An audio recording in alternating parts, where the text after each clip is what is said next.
বৃক্ষরোপণের মাধ্যমে বিশ্ব পরিবেশ দিবস পালন হচ্ছে মালদহের গাজলে। আজ 5ই জুন অর্থাৎ বিশ্ব পরিবেশ দিবস, আর তাই গোটা বিশ্ব জুড়ে সাড়ম্বরে বিশ্ব পরিবেশ দিবস পালন করা হচ্ছে। অন্যান্য জায়গার মতো আজ মালদহের গাজলেও পালিত হলো বিশ্ব পরিবেশ দিবস। এই বিশ্ব পরিবেশ দিবস উপলক্ষে গাজল পরিবেশ রক্ষা সমিতির পক্ষ থেকে বৃক্ষরোপণ কর্মসূচি গ্রহণ করা হয়। এদিন সংগঠনের পক্ষ থেকে গাজল তুলসীডাঙ্গা এলাকায় 512 নম্বর জাতীয় সড়কের ধারে বেশ কিছু জায়গায় একাধিক গাছ লাগানোর পাশাপাশি গাজল হাই স্কুলের ময়দানে বাউন্ডারি গোয়ালের পাশে বেশ কিছু গাছ লাগানো হয়। বিশ্ব উষ্ণায়ন রুখতে বেশি করে গাছ লাগাতে হবে, মূলত এই বার্তায় এদিনের এই কর্মসূচির মাধ্যমে ছড়ানো ছিল কর্মসূচি পালন করা উদ্যোক্তাদের মূল উদ্দেশ্য। 5ই জুন বিশ্ব পরিবেশ দিবস।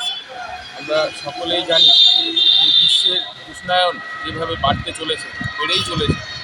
প্রতিটা মুহূর্তে মানুষের বেঁচে থাকতে হলে একটি গাছ একটি প্রাণ, এই কথাটা মনে রেখে সকলকে এগিয়ে চলা উচিত।